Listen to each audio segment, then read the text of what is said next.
I just want to provide congratulations to Dr. Alika LaFontaine, an award-winning physician who practices anesthesia in Grand Prairie, who was elected today the 2022 president of the Canadian Medical Association. So on behalf of government, on behalf of all Albertans, congratulations, Dr. LaFontaine, and our best wishes to you. We know that you're going to be representing Albertans very well at the CMA as the first the president-elect and eventually next year the president. So congratulations. I also want to start off by pointing out the tremendous work of Alberta's 11,000 doctors as we've responded to the COVID pandemic. The pandemic has been relentless, impacting every doctor in Alberta, just as it's impacted every Albertan. We all know doctors in our communities who give their time selflessly. Over the last year, we have seen some truly extraordinary efforts, caring for our families, caring for our neighbors, caring for our communities. And Albertans from across the province are so grateful to doctors who, along with other healthcare workers, have made great personal sacrifices and changed their practice to ensure that Albertans have continued access to the best health care that they need. Now, the last year has been difficult for us all. And during the pandemic, our government and the Alberta Medical Association never stopped working to reach a provincial agreement for doctors. And we've been clear. Patient care and fiscal sustainability, those were our highest priorities if we were to consider a new agreement with the AMA, and one that is fair and equitable for physicians. So 3 pillars: fiscal sustainability, patient care, equity for physicians. And those three pillars have been at the top of my agenda through all discussions, and as they have been since becoming the Minister of Health. Our government is accountable to taxpayers, and COVID made the tough economic situation worse. We've seen the impact of black swan events hit our economy and resulting job loss across the province over the last 12 months, with little relief expected for us in the near term. And what a partnership with the AMA and doctors means is that the fiscal goals can be met. And they can be met in a way that supports patient care and equity for doctors. Engagement with doctors, that's what's informed the key changes to the new funding framework that we announced last February. And it still shaped the negotiations that we've had over the last year. Let's remember that we continued after the new funding framework for doctors was announced last February, that we continued to meet in March to June, and then picking up significantly in September, recommitting to working together. Both parties came to the table with an understanding of what was important to each other, what was expected of each other. We understood the importance of collaboration, and we did all of that while respecting our differences so that we could achieve an agreement. Now, at the core, we started with a commitment to achieving something that's in the best interests of all Albertans, in the best interests of our healthcare needs. We and the AMA have never stopped meeting and never stopped learning from each other during the pandemic. These discussions, these conversations, allowed us to better understand each other, and this has resulted in the best possible agreement. Discussions were challenging, but they were productive. And we pushed each other to find the right solutions to the complex issues in our universal and public healthcare system. These discussions allowed us to look at the complex issues where we had similar goals but different perspectives on how to achieve those goals. These negotiations tested us. The discussions were hard, they were difficult, but they also helped us to strengthen our relationship as we got a new appreciation for each other's perspective. And these discussions led to a mutual understanding that firmly positions us for the future and a new relationship, a new way of talking with each other, a new way of sharing information for the benefit of doctors and the benefit of patients, a new way of interacting with each other. And so today, I'm pleased to join Dr. Paul Boucher, the president of the Alberta Medical Association, to announce that the Government of Alberta and the Alberta Medical Association have reached a tentative agreement. The AMA will now take the first steps toward ratification, and our government will support their efforts.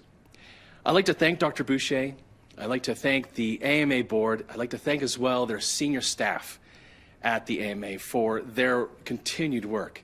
And I'm pleased that we can move forward and work together, building on what we've learned from each other during this process to build a renewed relationship based on mutual understanding and trust.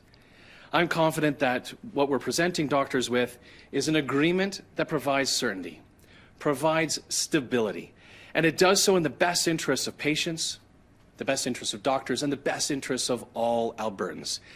I believe this tentative agreement outlines a framework which helps our government maintain a focus on those three pillars that I talked about: fiscal sustainability for the province, the fair and equitable solutions for doctors that we need, and most important, a focus on patient care. And today, as we move forward together with purpose, we move forward ready for the future in the spirit of cooperation and a renewed respect. We still have much work to do, and I look forward to working with Dr. Boucher and the AMA to support the successful ratification of this agreement. Dr. Boucher will now share an update, and I'm hopeful that we will be able to provide you soon with another positive update soon. And so with that, Paul.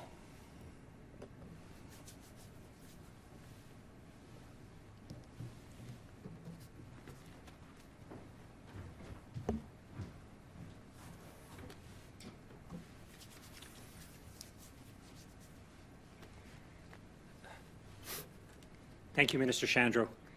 I'm glad to be here today and wanted to thank you and your senior officials at Alberta Health for their effort and commitment in finding a way forward in the form of a negotiated agreement. This year of COVID-19 has changed the healthcare system and Albertans forever. I know that we will find a way through the pandemic, but we also need to look beyond it. A new agreement between the government and physicians will position us to get through COVID-19 and help us bring the healthcare system back to full strength, so that it can be there for Albertans to provide the care they expect and deserve. I appreciate the commitment that Minister Shandro has recently made for a partnership with the AMA and the physicians of Alberta to roll out COVID vaccines. The AMA looks forward to assisting in this monumental task that can only be accomplished with careful planning and intersectoral collaboration. Since Medicare began, agreements between Alberta's governments and their physicians have been a powerful and flexible instrument of positive change in the healthcare system. This includes strategies to enhance access to quality care, the creation of primary care networks, the use of electronic medical records, and the development and implementation of opioid response strategies. We now have an opportunity before us to continue this work in the form of this tentative agreement. This is a difficult economic time for the province, and while this tentative agreement represents a commitment to stay within the budget imperatives of government, it is much more than that. By allowing us to re-establish a working relationship, to bring our respective points of view, and collaborate towards patient-centered decisions, this agreement brings doctors and government back together to work through the challenges of delivering the quality care that the patients of Alberta deserve. As the Minister noted, it is based on three pillars: fiscal sustainability for the province, fair and equitable solution for physicians, and of course a focus on patient care. You will note that I've been referring to this as a tentative agreement. We have used that term because although it was negotiated on the behalf of Alberta's physicians, its merit will be judged by those physicians themselves before it can be implemented. Last night, the AMA Board of Directors determined that this agreement warrants the initiation of a ratification process and is worthy of our members' consideration. This means that we'll call a special virtual meeting of the AMA's representative body, our representative forum. This group consists of 148 representatives that represent each medical specialty, geographic region, primary care networks, the medical schools, groups in academic medicine, the College of Physician Surgeons of Alberta, and importantly, representatives from our resident physicians and medical students. They will review the agreement in the coming week and then advise the board whether they support proceeding to a membership vote. The board will consider that input and then decide if a vote will proceed, and that process usually takes about 3 weeks. Thank you, and this concludes my remarks. Thank you, Dr. Boucher. We'll now go to the phone lines for some questions. There are a number of calls on the line today, so we'll limit it to one question per reporter. Operator, please put through today's first caller. Dean Bennett, Canadian Press. Hi. Yeah, it sort of underscores the problem with these news conferences. This thing raises dozens of questions and I get one. So I guess it's this.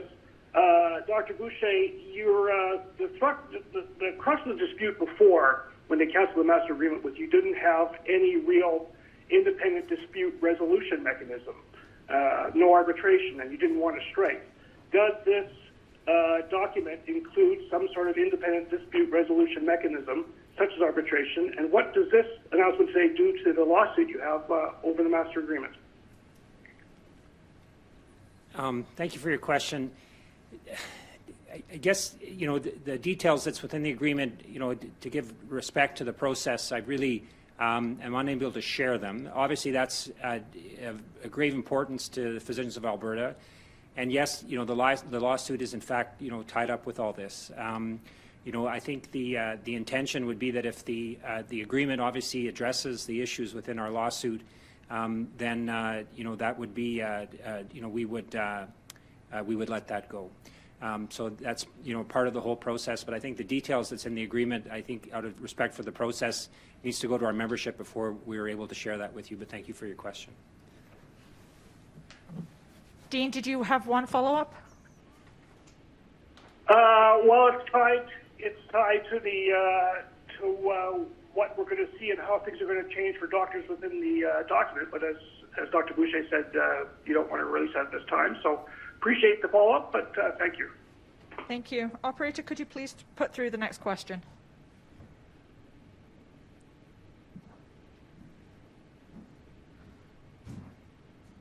Operator? Audrey Nouveau, Radio Canada. Thank you. Hi, my question is for Dr. Boucher. I know you speak French, so I'll ask if you answer in French and English if you can, please. What will this agreement change when you compare it to the present? I know you can't go into the details, but in the working relationship with the government, how will this change? And if I can get a follow-up, I would love to ask Dr. Shandro, Minister Shandro, about the AstraZeneca vaccine. Okay, merci. Well, it's up to you. I can answer in English or French. But, essentially, agreements traditionally, again, without being able to share the details of this one, establish a very well-defined working relationship between the physicians of Alberta and the government. And, without an agreement, there's still consultation that happens, but it's not really done in any prescriptive way or in a defined forum. And so what these agreements provide, and this one is no different, provides, mechanisms to ensure that communication and collaboration is happening, and so that we can move forward with what's best for, the health care of Albertans. So I don't know if that answers your question directly. If not, je m'excuse, mais c'est vraiment pour établir une relation entre les deux.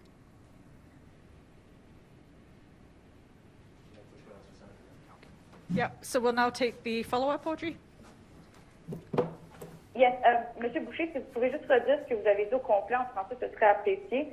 And Minister Shandro, can you tell us what do you know of the AstraZeneca distribution of the vaccines in Alberta yet? Do you know when we will get doses and to who it will be administered first? Because we know that it's maybe not best for elderly people to have this vaccine in particular. So a lot of those details are still being decided and figured out by Health Canada and the and NACI. But we understand that Canada will be getting about 500,000 doses. The exact timing I can't speak to. That's for the federal government to speak to. Since we usually get our allotment in Alberta on a per capita basis, that could probably be 60,000 for us, but the exact timing, the exact amount, we still haven't advised yet. Thank you. We'll now take the next caller. Please put the next person through. James Keller, Globe and Mail. Hi there. A question for the Minister. We're expecting a decision on Stage 2 of the reopening on Monday. You've indicated that barring any catastrophe before then, you expect that to happen, but at the same time, infections are increasing and we're seeing more of these variant cases. So what are you seeing that gives you comfort for reopening, and what do you see as the risks? And I'd actually also like to hear Dr. Boucher's perspective on this as well. What do you think about the prospect of us opening wider, given the situation right now? Thanks, James. And so just a couple things for everyone to remember. First of all, during each of these steps, the activities that have restrictions eased will still have restrictions on them, right? That's an important thing for us to remember. We do have variants of concern in the province, and we do have some community transmission, but we are fully testing every positive case in the province, testing for the variant. We have some full genome sequencing happening as well on positive cases. We are doing tremendous work in being able to stop the transmission of variant cases. And as we said, as we were easing or stepping down restrictions through the Path Forward plan and basing those metrics on a lagging indicator like hospitalizations, if you remember, and we do see our hospitalizations. They've come down tremendously. They are well below right now the threshold for step 2. That if we were to ever impose new measures, it would be on a leading indicator. So looking at, depending on what our baseline for new cases would be, right now it is actually a low amount for our baseline right now. So it would be, I think, a 5% increase over a given week for our public health officials to come to us and start to look where there might have been transmission in the province, if it might have been as a result of any of the measures from a previous step that were eased, and whether there could be targeted further measures to address where there could be community spread for us to impose further measures. So we've always said from the beginning that that's a possibility, but we don't see that at this time. And so without seeing our case count increasing by that amount, no, I don't see at this time that happening, but we still have to review the last week's worth of data with and the full 3 weeks will be on March 1st. So when we review that full 3 weeks with our public health officials on March 1st, getting that full 3 weeks, those are going to be some of the questions we have. But and that was the asterisk, the caveat that was put on it is whether we did see that kind of a concern over the last week and increases. I don't see that at this time, though. Thanks, James. And the same question to Dr. Boucher. Oh, sorry, Dr. Boucher. Yeah, absolutely. I forgot about that. Sorry, James. Dr. Boucher?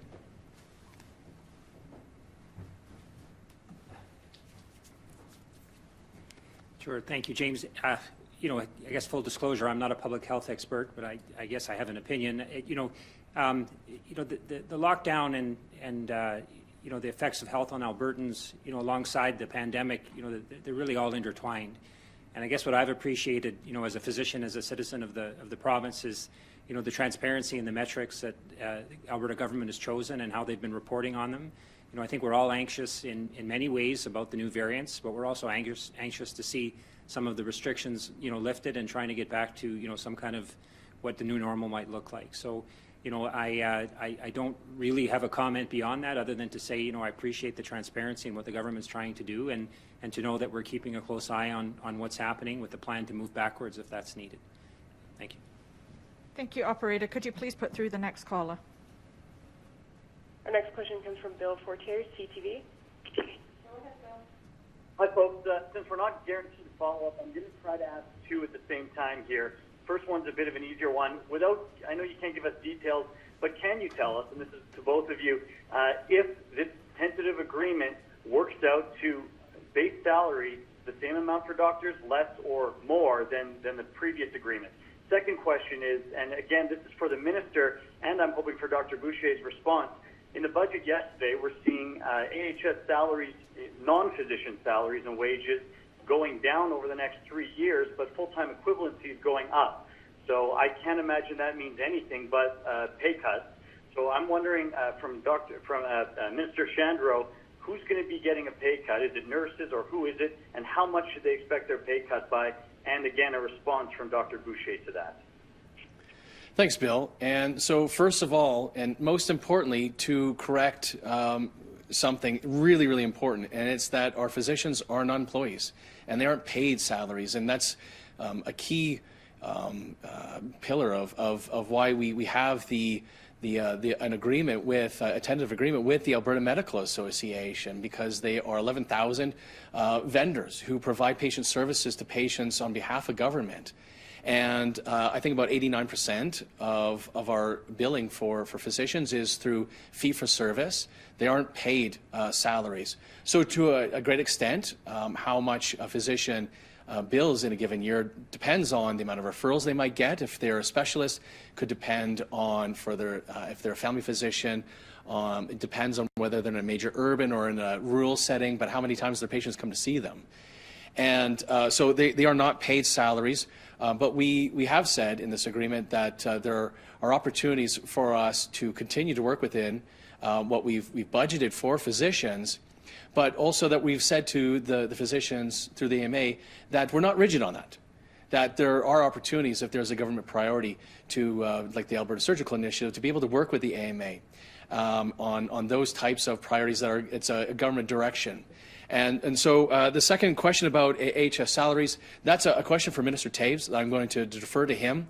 Right now, the negotiations, first with the APS, the Alberta Public Service, is ongoing, and the negotiations with the public sector unions and health are through his office. So I'll defer that question for Minister Taves. But Dr. Boucher, I suppose your reaction to the first question from Bill.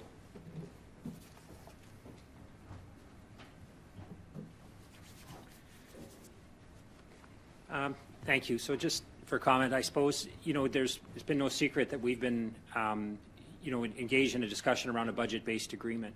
And I think what's important to remember, well, I guess I'd look at it in two ways. One is that, controlling a physician services budget, has many different aspects to it. One of which is related to, rates. But there are other aspects, that exist, or other levers that exist to try to, control that budget and provide good value to Albertans. And so, you might imagine that within such an agreement, there are pieces, to that solution in order to try to achieve those goals. I am an AHS physician, but I really, need to make sure you understand that I'm not a spokesperson for them. There are some physicians that are remunerated through payments from AHS. A lot of those are being examined, and the Medical Association is supporting many physicians groups through that process. So it's a little bit difficult for me to comment beyond that, but that's what I have to say. Thank you. Thank you. Operator, would you please put through the next question? Jesse Weisner, Global TV. I had this question for the minister. Medical, nursing, and healthcare students from across the province sent your office a letter asking to be included in Phase 1 to receive the vaccine.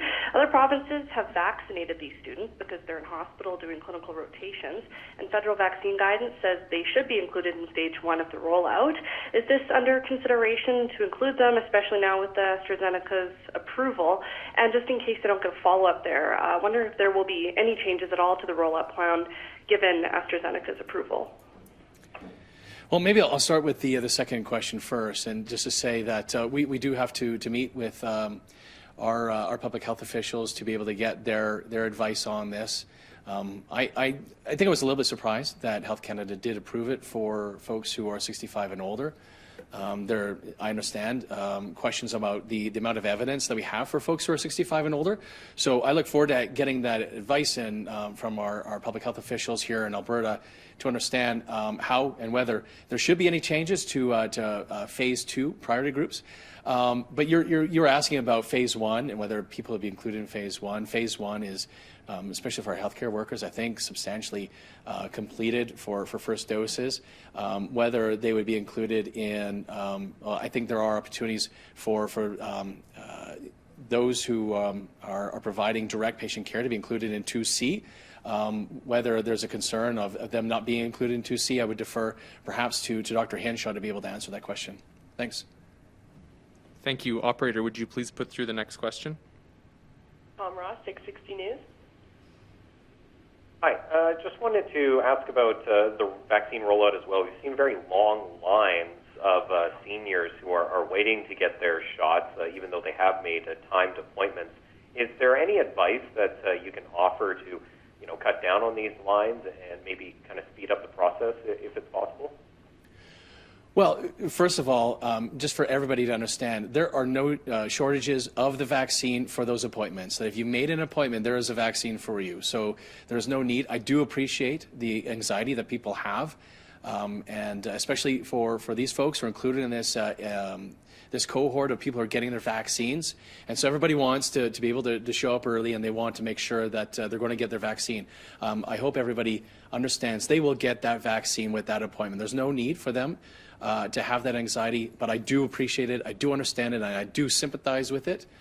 And I understand there are a couple locations in particular where that happens. So I also am advised by AHS they're doing their best in continuing to work where they have employees who are meeting people when they arrive, making sure that they understand there is no shortage. They're going to be able to get the vaccine for that appointment, encouraging people to not line up.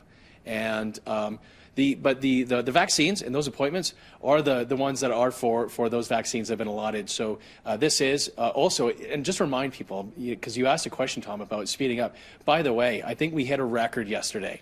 Over 11,000 vaccines in one day, even though we have limited supply, even though we have difficulty with the logistics and getting these out and having that supply limited, we hit another record yesterday.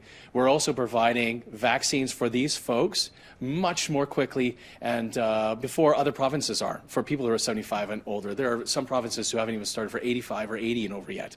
So this is because of our quickness in Alberta in getting these vaccines to those folks who are 75 and older. Thanks, Tom. Thank you. We have time for 2 more questions. Operator, would you please put through the second to last question? Ashley Joanno, Post Media. Hi, good afternoon. This is a question I suspect for the minister. I know you folks are trying to avoid talking about specifics until the deal is voted on, but I didn't hear a clear answer to this question, so I'm just going to ask it again, and I apologize if I missed a clear answer. The government said during the negotiations that it didn't want to exceed $5.4 billion in physician spending. Can you tell me whether the new proposed deal achieves that benchmark of not spending more than $5.4 billion? And I know it can be frustrating because we need, first of all, the physicians to have time to review the agreement and ratify it. And so that can be frustrating in how it gets reported and what the details are.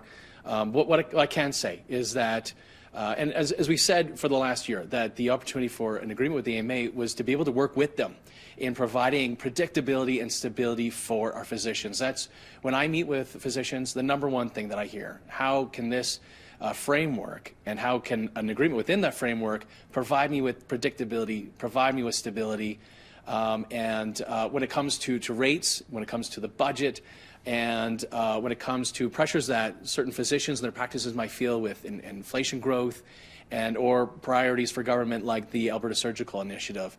And so what I can say is that this agreement does consider those things and working with the AMA to provide that predictability and stability to doctors. Thank you. Operator, would you please put through the final question? Lauren Krugel, Canadian Press. Oh, hi. Thanks for taking my question. Back to the Path Forward plan. The Edmonton Zone Medical Staff Association put out a statement today raising concern about any eased restrictions on Monday. But another thing they brought up was the fact that a lot of bars, restaurants, and pubs seem to not be enforcing rules, seem to be overcrowded, and they're calling on the government to, in fact, impose more restrictions on them. Is that something that you're prepared to do? Are those issues that you've identified? Well, maybe I'll just start with the enforcement piece. And just for folks to understand, I don't think anybody wants politicians to be involved in enforcement of laws, that we need somebody who's arm's length, who is, whether it's our police, whether it's public health officials, in enforcing the laws. And that's exactly what we have throughout the pandemic. AHS public health officials have shut down establishments that have flagrantly disregarded when the public health officials have tried to work with them and tried to educate. If somebody is flagrantly contravening the public health measures, then those AHS officials are shutting down establishments. So if it's a question about enforcement, happy to pass on that feedback from the Edmonton Zone Medical Staff Association. When it comes to more measures, as we said, when it comes to stepping up measures, that we would be looking at whether there are increases in our counts and working with our public health officials on where those increases might be in the community and whether we can, as we have throughout the last year, having measures that are targeted on where the evidence is showing that that transmission might be happening. And so we don't see this at this time, but if that ever was brought to my attention by Dr. Hinshaw, of course we'd want to work with her in being able to address any community spread that we have in the smartest and most targeted and narrow way that we can to stop that community spread. Thank you. Thank you. That concludes the press conference for today. Thank you very much, everyone.